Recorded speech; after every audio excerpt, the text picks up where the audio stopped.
નમસ્કાર વિદ્યાર્થી મિત્રો, હવે આજના વિડીયોમાં ધોરણ 9 વિષય ગણિત પ્રકરણ નંબર 11 રચનાઓની આપણે વાત કરીએ છીએ। અગાઉ આપણે ત્રણેક રચનાઓ જોઈ છે। એ પછી જે થોડુંક તમને એક ઉપર છેલ્લું બતાવ્યું હતું કે ખૂણાઓ કેવી રીતે મેળવાય એની આપણે થોડીક વાત કરેલી, બરાબર છે। ત્રણ રચનાઓ જે જોઈ એમાં પહેલી રચના હતી કે ખૂણાનો દ્વિભાજક કેવી રીતે મેળવાય, ત્યાર પછી બીજી રચના હતી આપણી, બરાબર, કે રેખાખંડનો લંબ દ્વિભાજક એને કેવી રીતે મેળવવાનો, અને ત્યાર પછી ત્રીજી રચના જોઈ આપણે કે કિરણના ઉદ્ભવ બિંદુએ 60 અંશનો ખૂણો બનાવવો હોય તો કેવી રીતે બનાવવો। આ ત્રણેક રચનાઓ વાત કરી હતી। હવે એનાથી થોડાક આગળ વધીએ આપણે અને આજની જે રચના છે સ્વાધ્યાય 11.1 એમાં પહેલો પ્રશ્ન છે કે 90 અંશનો ખૂણો, કિરણના ઉદ્ભવ બિંદુએ 90 અંશનો ખૂણો કેવી રીતે મળે, બરાબર। તો એની આપણે વાત કરવાની છે। જોઈએ મિત્રો કે પ્રશ્ન શું છે આપણો, સ્વાધ્યાય 11.1 આપેલ કિરણના ઉદ્ભવ બિંદુ પર 90 અંશના ખૂણાની રચના કરો અને પ્રમાણિત કરો। હવે આ ખૂણો કેવી રીતે મેળવાય એની પહેલા સાદી એક સમજ મેળવી લઈએ કે 90 અંશનો ખૂણો મારે મેળવવો છે તો કેવી રીતે મેળવાય। આના માટેની બે રીતો છે। 90 અંશનો ખૂણો મેળવવો હોય તો આના માટેની બે રીતો છે કે એક સમજી લઈએ પહેલી રીત અને પછી બીજી રીત। તો આ મારું કોઈ કિરણ છે, આ ઉદ્ભવ બિંદુ A અને આ બીજું બિંદુ B, આ AB કિરણ છે મારું। હવે AB કિરણના વિરુદ્ધ દિશામાં, AB કિરણની વિરુદ્ધ દિશામાં, બરાબર, હું બીજું કોઈ કિરણ લઉં છું જેને નામ આપું છું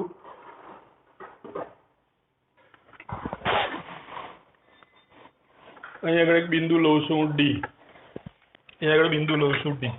તો AB ની વિરુદ્ધ દિશામાં કિરણ લઉં છું AD। હવે તો પરિઘની ત્રિજ્યા આપણે અનુકૂળ એટલી રાખી, એને કેન્દ્ર રાખી અને એની બંને તરફ હું ચાપ મારું છું।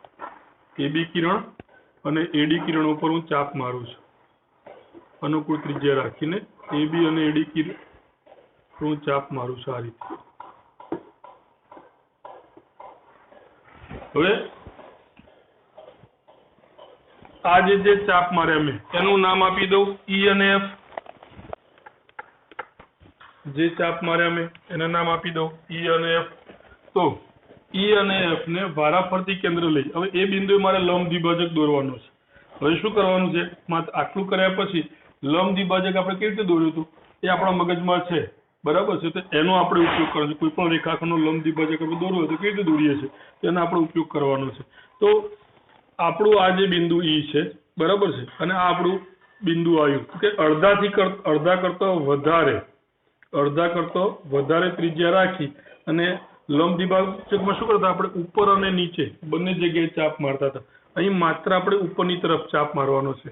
તો કે આની ઉપરની તરફ હું ચાપ મારું છું એ બિંદુથી, એની ત્રિજ્યા રાખી, ફરીથી F ને કેન્દ્ર બનાવી અને જે આપેલો ચાપ છે એને ફરીથી છેદતો બીજો ચાપ દોરું છું। અહીં મને બિંદુ મળે છે, એ બિંદુને હું C નામ આપું, આ બિંદુને હું C નામ આપું અને આ જે બિંદુ A અને C છે એને જોડી દઈએ, બિંદુ A અને C ને જોડી દઈએ।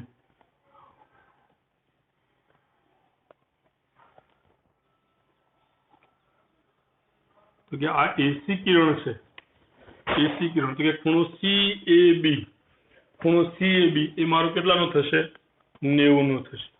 ખૂણો CAB મારો કેટલાનો થશે, 90 નો થશે। તો એક રચના આપણી આ છે કે ભાઈ આપણે આ રીતે 90 અંશનો ખૂણો કિરણના ઉદ્ભવ બિંદુએ મેળવી શકીએ। આ એક રીત આ છે, બરાબર।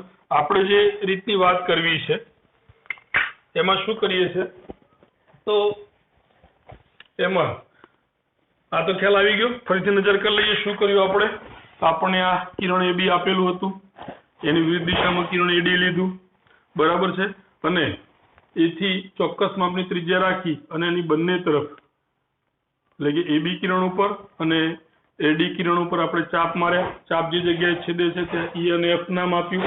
E અને F ને વારાફરતી કેન્દ્ર લઈ જે આ અંતર છે એના કરતા થોડુંક વધારે અંતર રાખીને, બરાબર છે, આપણે ઉપરના ભાગમાં ચાપ મારીએ છીએ, બંને ચાપ જે જગ્યાએ છેદે છે ત્યાં C નામ આપીએ છીએ અને કિરણ એસી ની રચના કરીએ છીએ, ખૂણો CAB મારો કેટલાનો થશે? 90 નો થશે. તો આ એક વાત થઈ. હવે આપણે જે બીજી વાત કરવી છે, એ બીજી વાત કઈ છે કે મારી પાસે આ કિરણ AB છે,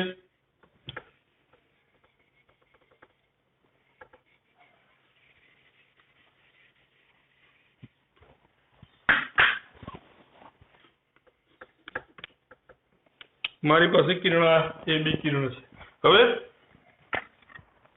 90 અંશનો ખૂણો મારે આ જગ્યાએ બતાવવો છે, તો પેલા 60 અંશનો ખૂણો જે મેળવ્યો હતો એના આધારે આપણે પહેલી વાત કરીએ, રેખાખંડના લંબ દ્વિભાજકની દ્રષ્ટિએ આપણે 90 અંશનો ખૂણો શોધ્યો, બરાબર છે, એ બિંદુએ. હવે 60 અંશના ખૂણાના આધારે, બરાબર છે, આપણે શું કહેવાય કે આ એ બિંદુએ 90 અંશનો ખૂણો મેળવીશું. તો 60 અંશનો ખૂણો કેવી રીતે મેળવીએ છીએ? તો કે એને કેન્દ્ર રાખી આપણને અનુકૂળ આવે એટલી ત્રિજ્યા રાખી પરિકરની અને એક આખો ચાપ મારું છું, આ રીતે આમ ચાપ આખો મારું છું,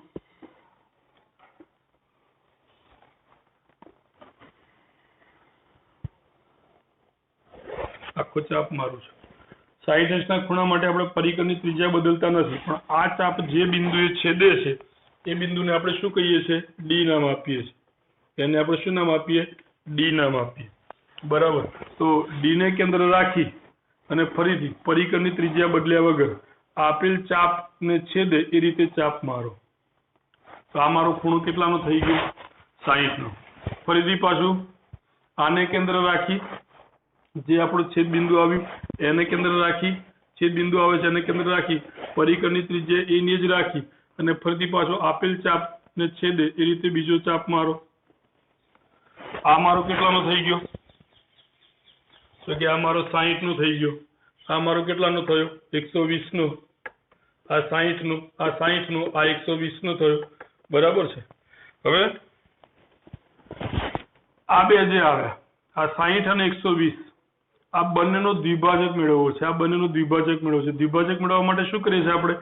તો આ જે બિંદુ છે, બરાબર, ત્રિજ્યા એની જ રાખું છું, એમાં કોઈ બદલાવ કરતો નથી હું. તો ઉપરના ભાગમાં ચાપ મારું છું, ફરીથી આ બિંદુ લઉં છું, છેદ બિંદુ, અને ઉપરના ભાગમાં ચાપ મારું છું, બરાબર. આ છેદ બિંદુ લઈ અને ઉપરના ભાગમાં ચાપ મારું છું, અને આ જે બિંદુ આવે છે એ બિંદુને હું શું નામ આપું છું? C. એ બિંદુને હું શું નામ આપું છું? C. A અને C ને જોડી દઈએ.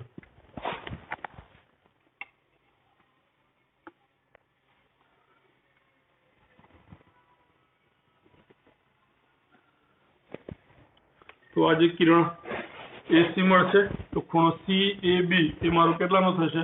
90 નો. કેવી રીતે? તો આ જે મારું આવ્યું,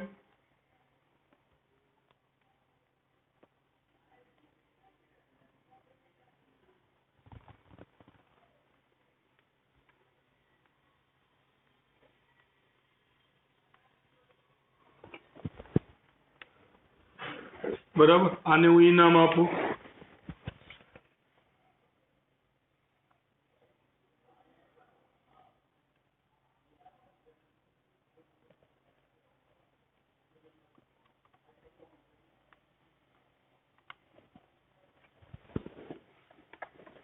આને હું F નામ આપું. તો એ કિરણ મારો કેટલાનો ખૂણો થશે? 60 નો. આ ખૂણો કેટલાનો થશે? 120 નો. આ બંને નો દ્વિભાજક, આ બંનેનું દ્વિભાજક મારો કેટલાનો થશે? તો કે આ બંનેનું દ્વિભાજક, આ મારો 60 નો છે, તો આ દ્વિભાજક મારો કેટલાનો થશે? 30 નો. આ 60 અને 30 કેટલાનો થઈ ગયો? તો કે 90 નો, બરાબર. તો CAB એ મારો કેટલાનો થશે? 90 નો ખૂણો થશે. કે આપણે આ રીતે ટૂંકમાં આ રચના કરવાની છે કે આપેલ કિરણના ઉદ્ભવ બિંદુ પર 90 અંશના ખૂણાની રચના કરો અને પ્રમાણિત કરો. તો લખીએ આપણે,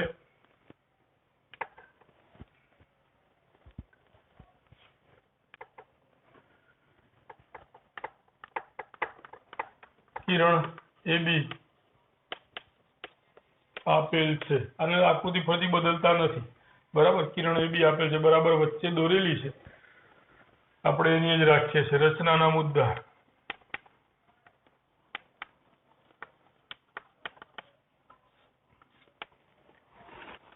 પહેલું શું કરીએ છીએ આપણે?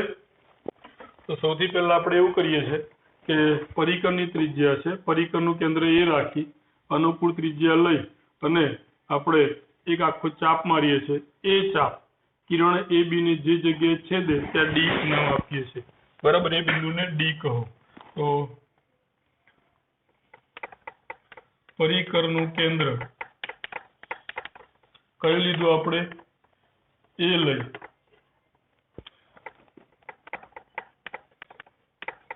અનુકૂળ ત્રિજ્યાનો ચાપ મારો.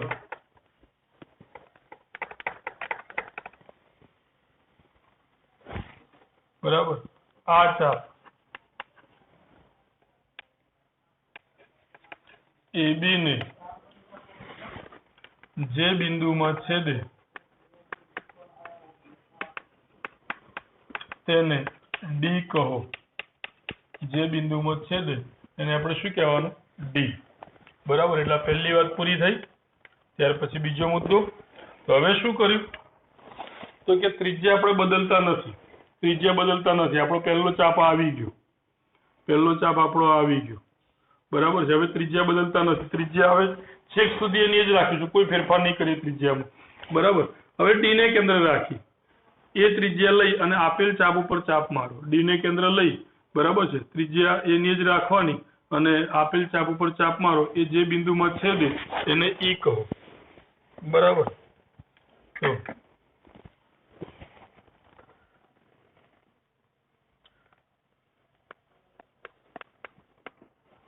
પરિકરની ત્રિજ્યા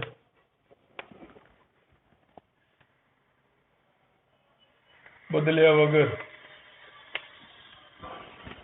અથવા તો એ જ રાખી.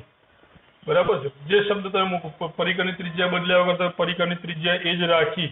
બરાબર છે, ડી ને કેન્દ્ર રાખી આપેલ ચાપ ઉપર ચાપ મારો. છેદ બિંદુને શું કહેવાનું આપણે? છેદ બિંદુને ઈ કહો. છેદ બિંદુને આપણે શું કીધું? ઈ. તો કે હવે આપણી પાસે ઈ આવ્યું. બરાબર છે. ત્યાર પછી ત્રીજો મુદ્દો. તો એ અને ઈને જોડવાની વાત છે, પણ હાલ આપણે જોડતા નથી. આપણે પ્રમાણિત કરીશું ત્યારે જોડીશું. બરાબર, હવે ફરીથી ઈને કેન્દ્ર રાખી, ત્રિજ્યા આપણી એની જ બદલતા નથી. ઈને કેન્દ્ર રાખી અને આપેલ ચાપ ઉપર ફરીથી ચાપ મારો. તો કે ઈને કેન્દ્ર રાખી અને આપેલ ચાપ ઉપર ફરીથી ચાપ મારો. જે જગ્યાએ છેદે ત્યાં શું નામ આપવાનું? કે ત્યાં F કહો. એ લઈ લઈએ આપણે. તો ફરીથી આની આ જ વાક્ય કે પરિકરની ત્રિજ્યા બદલ્યા વગર હવે કોને કેન્દ્ર રાખવાનું? પહેલા ડી ને રાખ્યું, પછી હવે ઈ ને. તો ઈ ને કેન્દ્ર રાખી આપેલ ચાપ પર ચાપ મારો. બરાબર, અને છેદ બિંદુને શું કહો? તો કે F. તો એ જ વાત, પરિકરની ત્રિજ્યા બદલ્યા વગર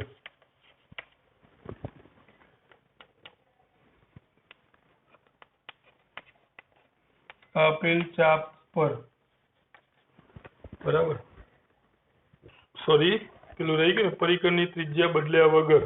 બરાબર, કોને કેન્દ્ર બનાવવાનું છે હવે? ઈ ને કેન્દ્ર રાખી બદલ્યા વગર, પરિકરની ત્રિજ્યા બદલ્યા વગર ઈ ને કેન્દ્ર રાખી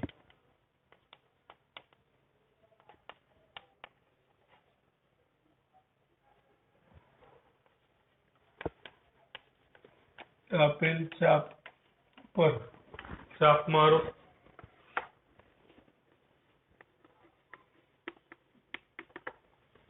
છેદ બિંદુને શું કહો? છેદ બિંદુને F કહો. એટલે આપણું F આવી ગયું. આગળ તો હવે શું કર્યું કે પરિકરની ત્રિજ્યા તો આપણે બદલતા જ નથી. બરાબર, તો કે ઈ એને કેન્દ્ર રાખો અને ચાપ મારો. F ને કેન્દ્ર રાખી અને ચાપ મારો. બરાબર, તો કે ઈ અને F ને વારાફરતી કેન્દ્ર રાખી ખૂણાનું દ્વિભાજક.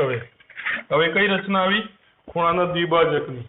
બરાબર, તો આપણો આ જે ખૂણો આવ્યો, આ ખૂણાનો આપણે હવે દ્વિભાજક લઈએ છીએ. बराबर। तो छेद बिंदु ने एफ कहो तो हवे शुं करवानुं के हवे ई अने एफ ने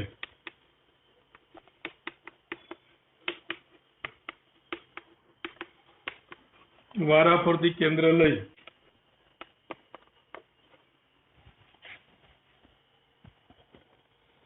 अनुकूल त्रिज्या होय तो पण चाले, ए ની ત્રિજ્યા રાખો તો પણ ચાલે, अनुकूल त्रिज्या लो तो पण चाले, बराबर। ई અને एफ ने वाराफरती केंद्र लई बराबर ए ज त्रिज्या राखी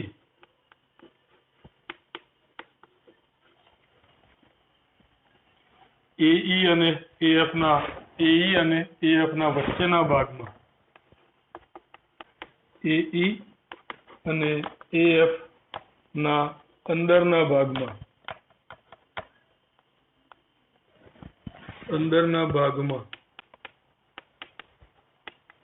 ચાપ મારો।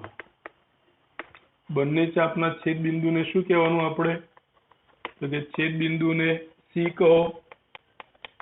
અહીં મેં બંને ચાપ શબ્દ મૂક્યો નથી પણ સમજી શકાય એવું છે, બરાબર કે છેદ બિંદુને શું કહો સી કહો। કિરણ એસી રચો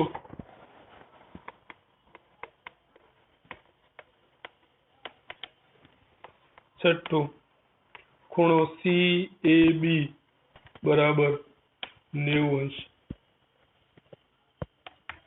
छे। खूणो CAB ये आपणो केटलानो थशे 90 अंशनो थशे, बराबर छे।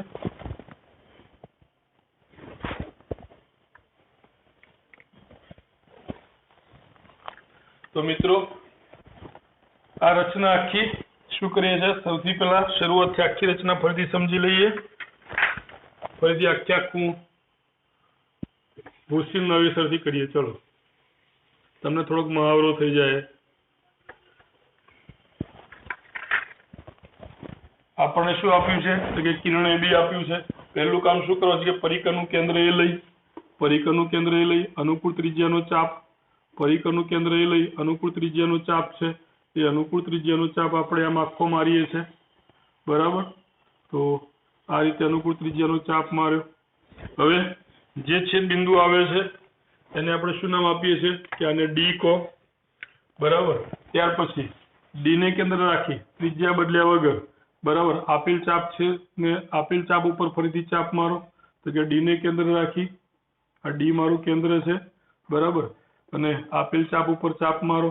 જે છેદ બિંદુ આવે છે એને આપણે શું કહીએ છીએ તો કે એને આપણે ઈ કહીએ છીએ, બરાબર। ફરીથી ઈ ને કેન્દ્ર રાખી ત્રિજ્યા બદલ્યા વગર આપેલ ચાપ ઉપર ચાપ મારો તો આ જે આવે છે એને હું શું કહું છું તો કે એને હું એફ કહું છું। તો અમારું એફ।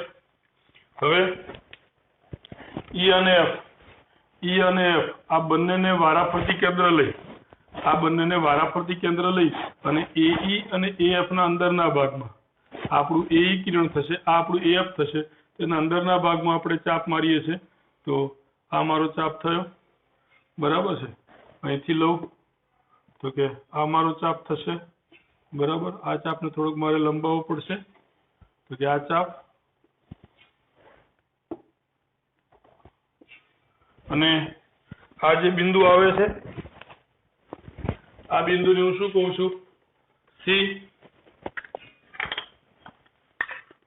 એ બિંદુને શું કહું છું સી। એ અને સી ને જોડી દો। આ બિંદુ મારું સી આવ્યું તો એ અને સી ને જોડી દો।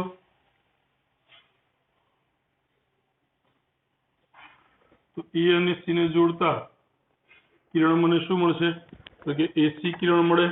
તો એસી કિરણ મળ્યું તો ખૂણો CAB એ મારો કેટલાનો થયો 90 અંશનો થયો। ખૂણો CAB મારો કેટલાનો થયો 90 અંશનો થયો। તો મિત્રો આ આપણો 90 અંશના ખૂણાની માપની રચના છે, ખૂબ સરળ છે, બરાબર। હવે આગળની વાત પ્રમાણિત કરવા માટે શું કરીશું તો એ થી ને જોડી દો।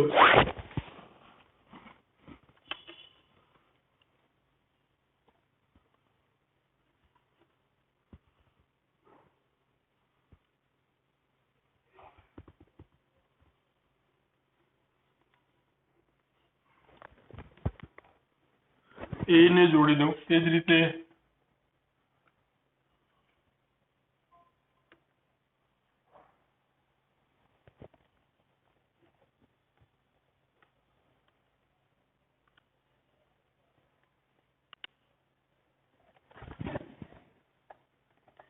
AF ને જોડી દઉં ત્યાર પછી હું ડી ને પણ જોડી દઉં છું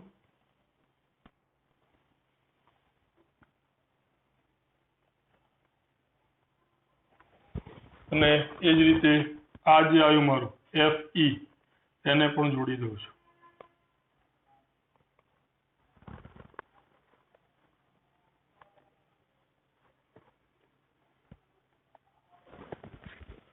A અને E ને જોડીએ છે A અને F ને જોડીએ છે D અને E ને જોડીએ છે E અને F ને જોડીએ છે બરાબર તો આ રીતે આપણે જોડીએ તો આપણને ખબર છે કે આ મારું AD AE અને આ ED બરાબર તો D આ બધું કેવું છે કે સરખું કેમ સરખું છે તો કે આ જે ત્રિકોણની આપણે વાત કરતા હોઈએ તો કે આ ત્રિકોણમાં મારી ત્રણેય બાજુઓ સરખી છે કેમ સરખી છે તો કે એક જ ચાપ આપણે મારેલો છે એટલે કે આ સમબાજુ ત્રિકોણ થયો સમબાજુ ત્રિકોણ એટલે કે ત્રણેય બાજુ સરખી મારી તો આ ખૂણાનું માપ મારું કેટલું થશે કે 60 નું તો આ ખૂણાનું માપ 60 નું હવે ફરીથી પાછો એ જ રીતે આ ત્રિકોણમાં કેટલાનું થશે તો કે 60 નું હવે શું કર્યું આપણે કે આનો દ્વિભાજક દોર્યો તો કિરણ AC એ શું છે કે ખૂણાનું દ્વિભાજક તો કે આ ખૂણાનું માપ મારું કેટલું થાય કે 30 નું થાય આ 60 અને આ 30 તો આ બંનેનો સરવાળો કેટલો થશે કે 60 + 30 90 કે મારો આખો આ ખૂણો કેટલાનો થઈ ગયો 90 નું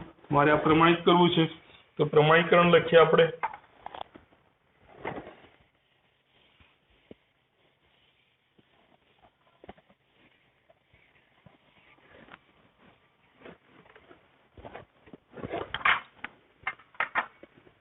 આકૃતિ થોડીક નાની બતાવી છે મેં બરાબર છે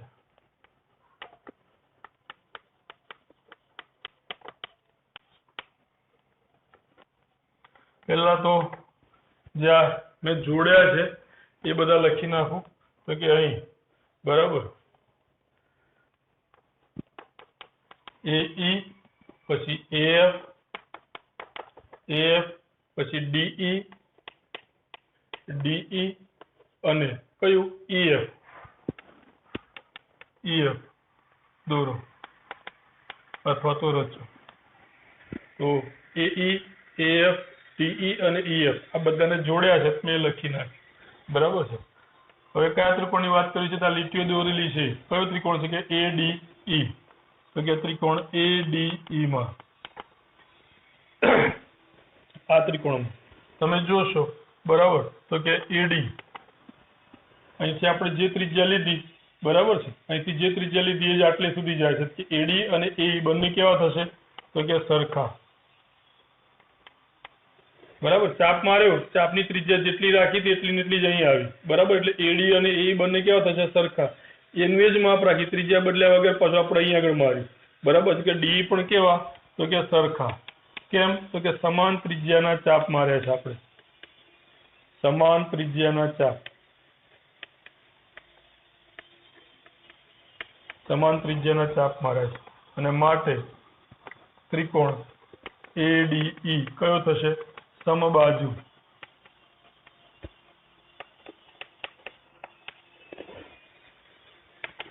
અને સમબાજુ ત્રિકોણ હોય તો ખૂણો આ જે આવ્યો આપણો EAD કેટલાનો થાય 60 અંશનો ખૂણો EAD મારો 60 નો તે જ રીતે બરાબર છે આપણો આ જે ત્રિકોણ છે બરાબર છે આ ત્રિકોણ કયો છે હું આડી લીટી દોરું આડી લીટી તો આ ત્રિકોણ કયો છે મારો તો AEF ત્રિકોણ AEF એ પણ મારો સમબાજુ કારણ કે ચાપ મારી એકની એક જ ચાપ છે બરાબર છે AEF પણ સમબાજુ ત્રિકોણ છે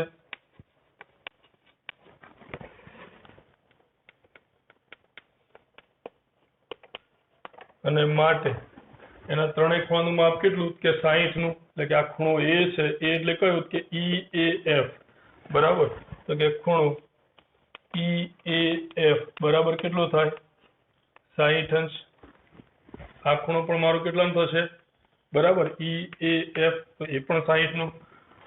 હવે શું કરીએ છે તો AC એ શું છે તે ખૂણા EF નો લંબ દ્વિભાજક દોરેલો છે.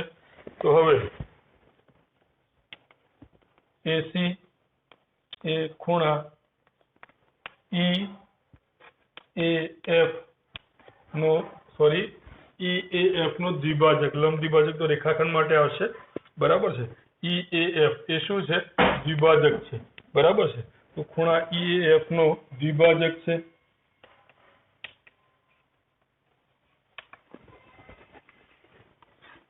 ઉપર લખીએ આપણે તો કે માટે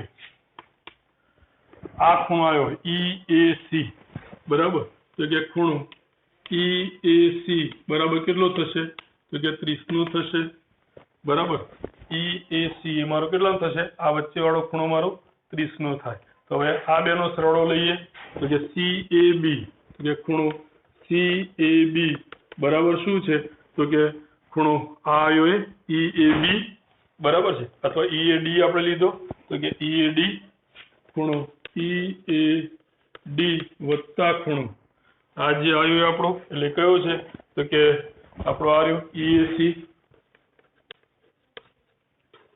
આ મારો 60 અંશનો, આ 30 અંશનો, તો કુલ ખૂણો મારો કેટલાનો થયો તો કે 90 અંશનો. આ જે ખૂણો આવ્યો EAD, આ EAD મારો 60 નો છે. આ જે ખૂણો છે બરાબર કે આ મારો 30 નો છે, તો કે આખો ખૂણો કેટલાનો થઈ ગયો કે આખો ખૂણો મારો 90 નો થઈ ગયો. 30 વત્તા 60 અથવા 60 વત્તા 30 મારો કેટલાનો થઈ ગયો 90. તો આ એનું પ્રમાણીકરણ થયું મિત્રો. તો સ્વાધ્યાય 11.1 આપેલ કિરણના ઉદ્ભવ બિંદુ ઉપર 90 અંશના ખૂણાની રચના કરો અને પ્રમાણિત કરો. તો ખૂબ સરળ છે. આમ જોવા જઈએ તો શું કહેવાય કે તમને એવું લાગે કે સાહેબ ઘણું બધું લાંબુ લખ્યું છે બરાબર, પણ જો તમે એને શાંતિથી વિચારશો તો ખૂબ સરળ બાબત છે. આખી રચના ત્રીજી વખત જોઈએ આપણે મિત્રો. આખી રચના હું તમને ત્રીજી વખત બતાવું છું, કેટલું સરળ છે તમને ખ્યાલ આવે બરાબર. જોઈ લેજો, ભૂલ ના પડવી જોઈએ.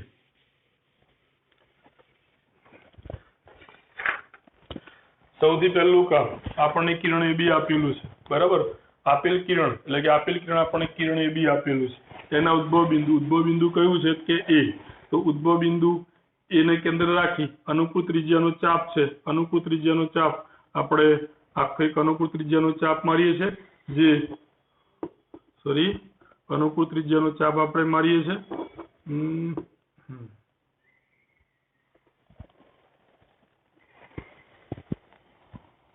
અનુકૂળ ત્રિજ્યાનો ચાપ મારીએ છીએ જે AB કિરણને બરાબર D બિંદુમાં છેદે છે. AB કિરણને ક્યાં છેદે છે D બિંદુમાં. હવે ત્રિજ્યામાં કોઈ પણ જાતનો ફેરફાર કર્યા વગર D ને કેન્દ્ર રાખી અને આપેલ ચાપ ઉપર ચાપ મારો, એને આપણે E કહીએ.